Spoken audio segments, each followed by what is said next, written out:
In a land of mighty rivers, lazy bayous, woodlands, wetlands, and underwater gardens, the bounty of nature comes alive in America's Delta. In the skies overhead, once you do find a particular area that is baited, there's usually more violations. And in the coastal marshes, moving already. On the open water of the Gulf, we're going to check to see if there's any boats in closed waters actively shrimping tonight. And in the fresh water of Louisiana's rivers and lakes.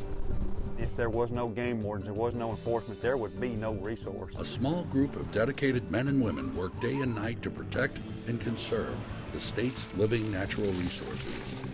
They are Delta Guardians.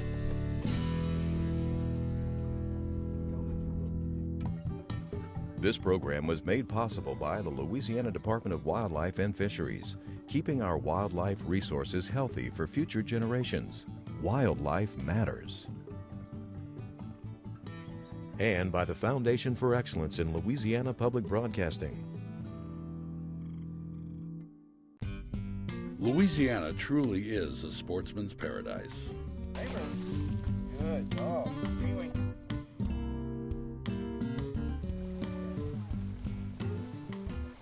Ensuring the future of this paradise and the creatures living in it is the job of the Louisiana Department of Wildlife and Fisheries. Conservation regulations establish things like hunting season dates and size and bag limits. But while rules may be written to protect wildlife, it's not the animals that must comply, it's the people. The task of enforcing these conservation laws and all other state criminal statutes, plus federal game and fisheries laws, falls to an elite group of men and women. A Louisiana Department of Wildlife Fisheries Enforcement agent has to be ready for anything and everything at the time it occurs. Lieutenant Joseph Arno is a 12-year veteran in the department. We are just like any normal police officer. We can arrest murderers, we can write traffic tickets, but we do specialize in enforcing the wildlife laws of the state of Louisiana. Louisiana began writing conservation laws more than 150 years ago. Today, just over 200 agents enforce those laws using planes, boats, all-terrain vehicles, and boots on the ground to patrol the entire state. 43,000 square miles of land and 8,000 square miles of water. A normal day for a coastal agent would be an 8 to 9 hour boat patrol with a 2-hour land patrol going to and from wherever you're planning on launching your boat. Depending on what time of the year it is, we'll go from duck hunters to deer hunters to commercial fishermen, recreational fishermen, and just your everyday boater. We've had a couple of complaints about some baited ponds between... Today, Arno and pilot Michael Schaff will be conducting aerial surveillance over the marshes of southern Louisiana. Throughout the last couple of weeks, myself and fellow agents have seen boats and have conducted checks of boats that possibly could have been baiting certain ponds, and we're doing a flyover to see if we can find any concentration of ducks, at which time I could relocate my agents per GPS coordinates. As darkness comes, we'll access the area. We'll use bait scoops. We'll scoop, trying to see if the birds are there for natural vegetation and feed, or if it's feed that is placed by individuals. Yeah, like this pond we're flying over right now, with the blind, they have numerous ducks getting up off of that pond right now. 49-1870, 90-03-67. They went right back on the water, which sometimes is an indication that there is bait in the particular area. Shooting migratory game birds over baited water is illegal, and it doesn't sit well with Agent Arno. Like most of his fellow officers, he's an avid hunter. Ducks lose all sense of wildness when there's a baited pond. The ducks will start feeding in that pond, and what they'll do is the hunters will get in the blind, they'll shoot over the limit and violate more serious crimes other than just baiting. And basically the bottom line is it's not fair to the guys who do it legally. These guys are raping the resources illegally, and it's not fair to everyone that follows and obeys all the laws. Baited ponds are confirmed, and plans are made for a stakeout when duck season opens in a few weeks' time. Agents operating in remote areas like these marshlands are well equipped to accomplish their missions, but that wasn't always the case. Years ago, people had to furnish their own vehicles.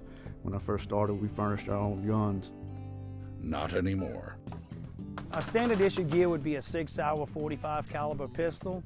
We're also issued a Remington 870 Riot shotgun and a 12 gauge. We're also issued a 6-hour 556 AR-15 Type 223 rifle. From there we go to our communications, which we have in our boats, trucks, and the portables. We have our hand batons and our handcuffs. We'll have a 4x4 truck, and everyone is pretty much issued some type of boat. They'll range from a 14-foot Tittle-on flatboat to a 38-foot Boston whaler. Along with better equipment came more advanced training. A longer and more intensive version of the basic 12-week peace officer training course. The rigorous mental and physical challenges include classes on the criminal justice system, investigative techniques, and officer survival, among other subjects, and a lot of physical conditioning. And we have an additional 14 weeks of specialized training, which includes duck waterfowl enforcement activities, duck identification, fish identification, advanced boating accident reconstruction, water survival, different types of training that will help our officers deal with the environment we deal in.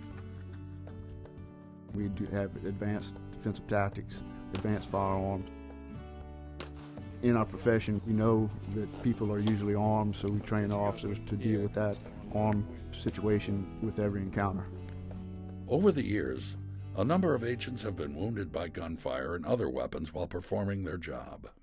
7 agents have died while in the line of duty. Preparing for the worst is essential, but it's very rare for an encounter with a hunter or fisherman to involve force. In fact, agents depend on the public as a partner in enforcement. The secret to securing this crucial cooperation? Take a look at your license, man, and we'll get you have to load them up. Being nice. How you doing, man? The key to dealing with the public is when you approach someone, you treat them with respect. You know, hey, how you doing? Let me take a look at your license. Sergeant Travis Uval practices what he preaches in the vast Sherburne Wildlife Management Area near the Atchafalaya Basin. It's one of 53 publicly owned hunting areas managed by the Louisiana Department of Wildlife and Fisheries. You know the thing about the tagging regulations when you're supposed to tag? You don't say what soon as you kill it? Before you move it from the side of kill, you're supposed to tag it. That alleviates people forgetting. In this case, a citation is issued and the interaction is civil and calm. We're going to issue you citations for not tagging the deer before you move it. We'll allow y'all to keep the deer, but we're going to tag them before y'all leave. All right? The majority of the people appreciate what we do out here. You know, they understand what the job needs to be. It's a job Lieutenant Donald Salpetra has been on for more than 2 decades. Usually the ones that get disgruntled are the ones that get a ticket because they didn't take the time to read the hunting pamphlet or the fishing pamphlet. But most encounters with the public don't involve citations. Today is one of several set aside at Sherburne each year for a special deer hunt. Louisiana's deer program manager, Scott Durham, lends a hand weighing and measuring each doe and buck brought in by hunters. 129. Gives us our harvest data, a way to manage the herd, a way to monitor the health of the herd, to determine, if they're getting appropriate nutrition. Other indicators, like the quality of antler development, are carefully noted. Because of the managed hunt, no duck hunting is allowed. During the Edessex deer hunt, for safety reasons, we close all the other activities on the area, including duck hunting, listed in the pamphlet so everybody knows about it. But not everyone has gotten the word. Failing to follow the rules can be a result of not reading the regulations or intentionally thwarting them. All right, Steven's set up on them, on the hunters. It looks like we have 2 blinds for sure, maybe a third. The day breaks clear on a cold November morning. It's the start of duck season, and Lieutenant Dean O'Quinn and a half-dozen agents have been on stakeout for 2 hours. All right, Mike's gonna head to the houseboat. We don't want him to get antsy and start moving. In the distance, shots ring out from a duck blind on the edge of a baited pond. But as soon as we feel we've seen him enough and watched him hunt, make sure he's not gonna shoot over the limit, we'll go in and check him. They don't have to wait long. 10-4. Dude's moving already. We gotta go.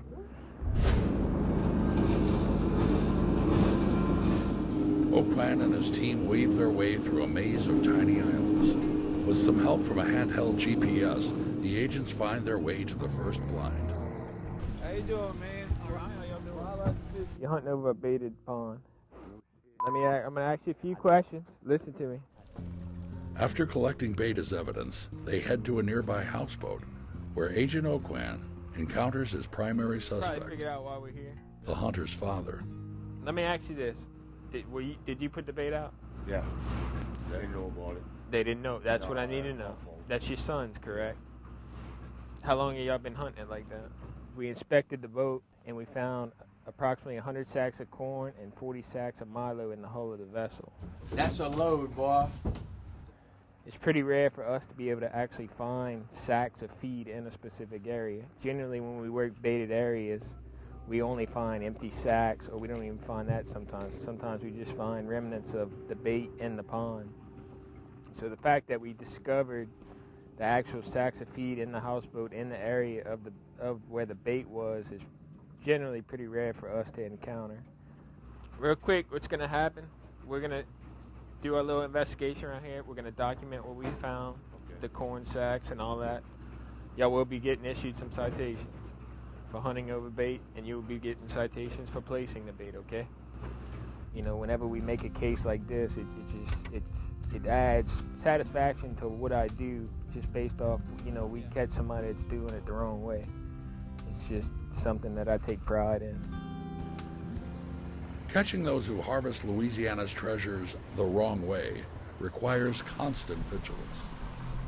How you doing, man?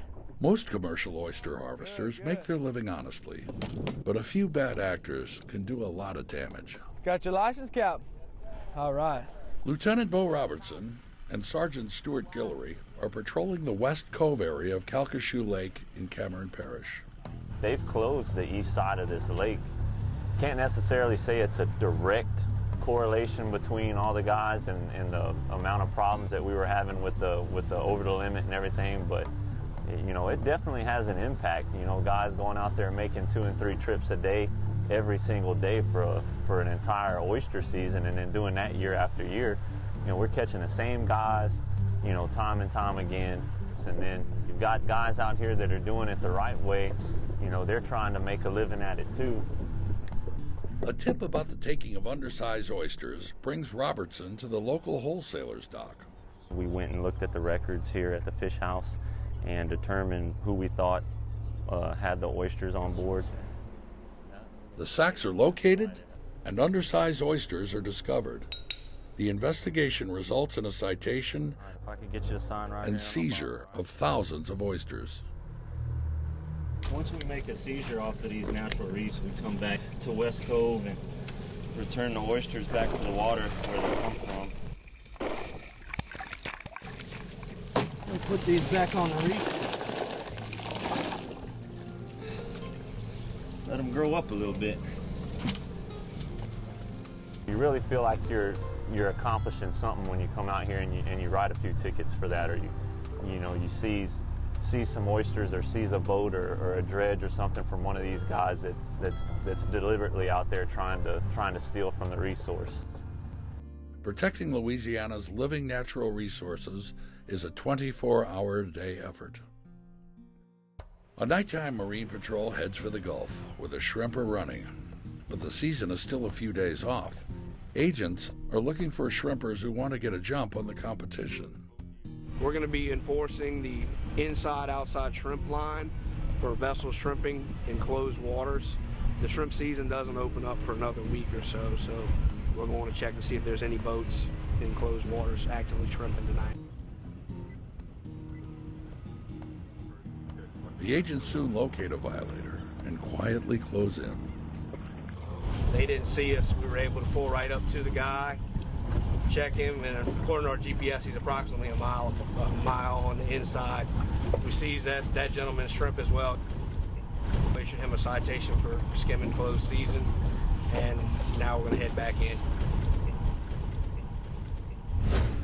Daylight finds Sergeant Richard Purvis and his crew plying the waters near Grand Isle.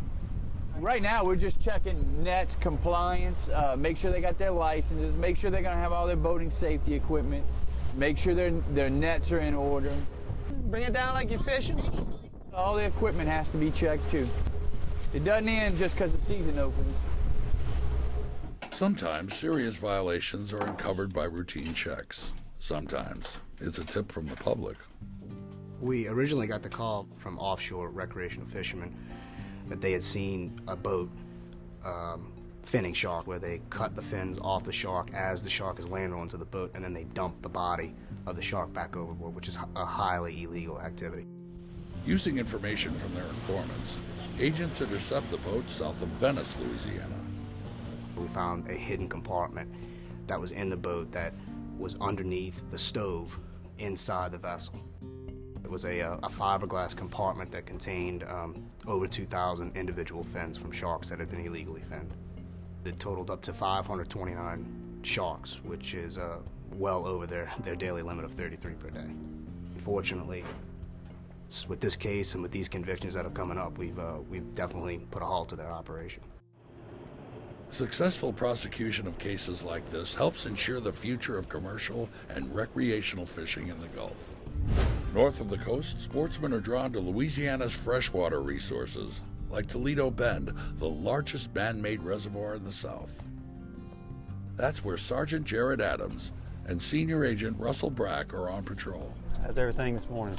When we stop and check a boat, it's to make sure that they, of course, have enough life jackets, wearable life jackets per person in the boat. That's good enough, thank you. The people that are fishing, we'll check to make sure they have a valid fishing license.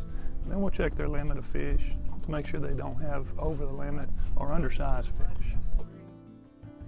We did a creel check of the subject that was white perch fishing. Come to find out he was over the limit. We've had major issues, a lot of complaints of people taking over the limit of white perch. Safeguarding resources and protecting life and property are top priorities. In the Lake Maurepas area, easy waterside access to alcohol creates added challenges for Sergeant Randy Lanou and Senior Agent Carl Armstrong. We enforce all the boating safety laws.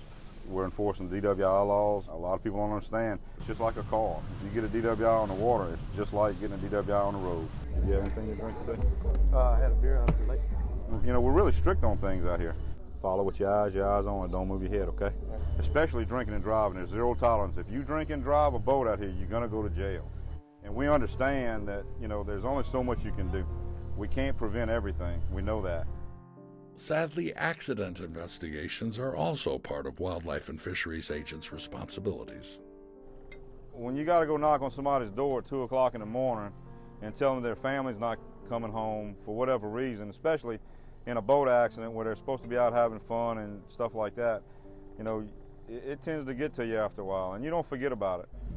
But during the past decade, stricter enforcement look, you can get a ticket for life jackets, so you got to have enough life jackets for everybody. And a mandatory boating education program have begun yielding results. We think a combination of all these components as a total package has helped us reduce these fatalities from a high of, almost 50 to lows of 20 and 24 and 25 where we are right now.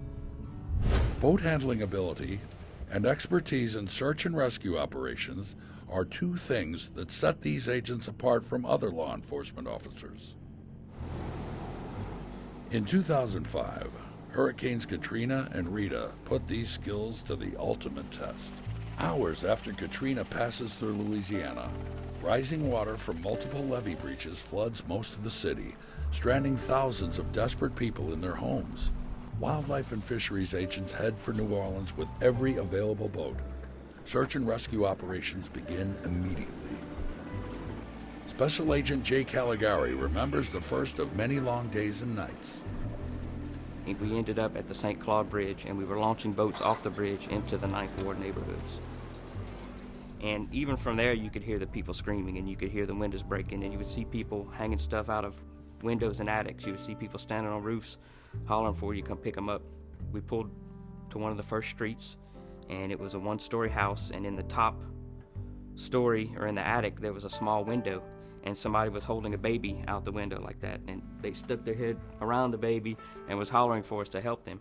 And we went straight over there, and we pulled that family out, the baby and mother, father, and a teenage girl.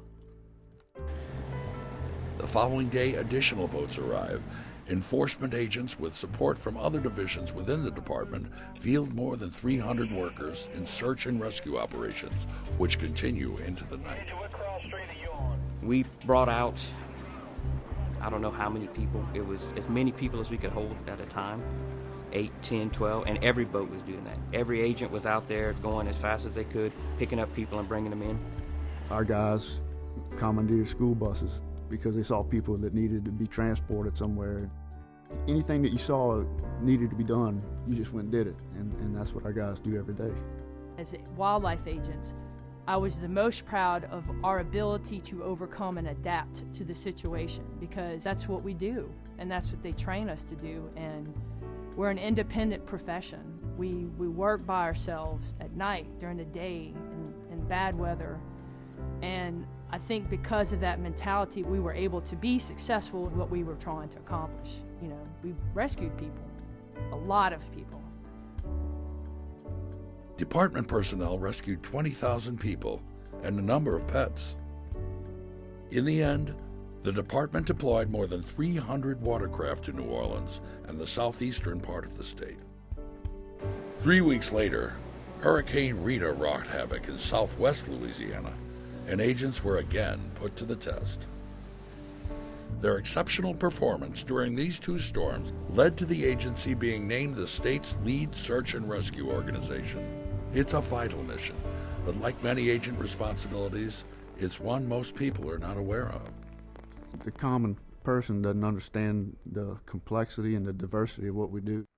It's not all checking fishing licenses and being able to interact with the public. It's a lot more entailed than that.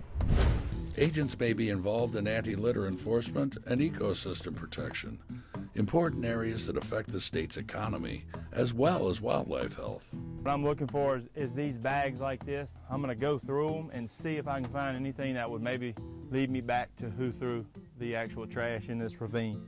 The range of duties of wildlife and fisheries agents is large. Tax evasion, money laundering. We run into drug paraphernalia, drug enforcement activities, dealing in the rural areas and the wooded areas. So there's a vast amount of activity that we do. The Special Operations Section uses undercover methods to stem illegal sales of fish and wildlife and to fight ongoing criminal enterprises. The Maritime Special Response Team deals with maritime security threats in Louisiana state waters. Members of this unit coordinated with federal Homeland Security forces during the 2013 Super Bowl game in New Orleans. And with one of the largest ports in the nation and being one of the highest probability targets in the nation with the biggest oil industry in the South, I mean, we have a tremendous responsibility of maintaining security of our ports. The aviation section helps in detecting illegal hunting and fishing activities and in search and rescue operations. And the statewide strike force concentrates on commercial fishing operations and license fraud. 63, 64. A common problem is illegal fishing by non-residents. It's closed season amberjack, over the limit amberjack. Closed season red snapper, over limit. They want to go catch, especially our fish and the crabs and shrimp, because they are so bountiful here.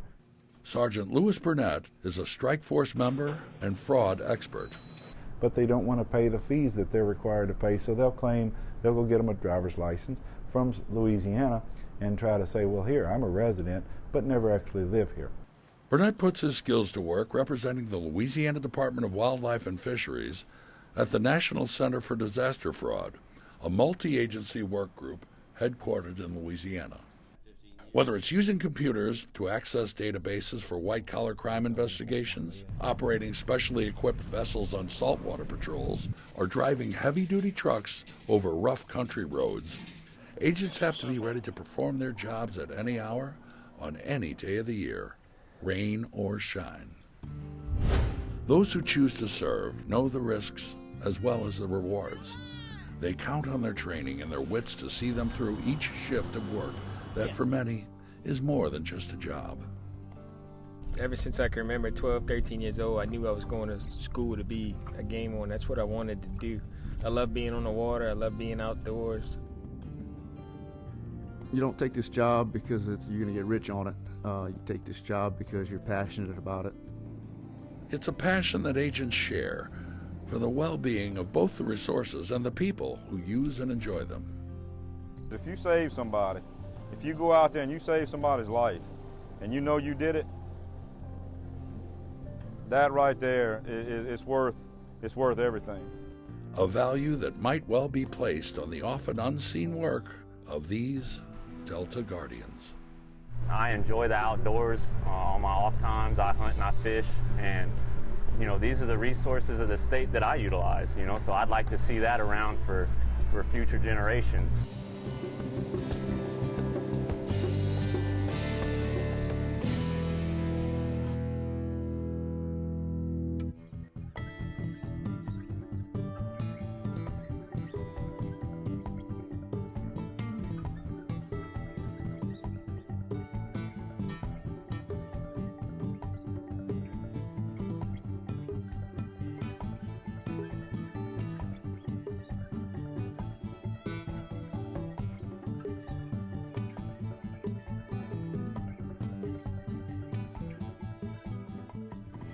This program was made possible by the Louisiana Department of Wildlife and Fisheries, keeping our wildlife resources healthy for future generations.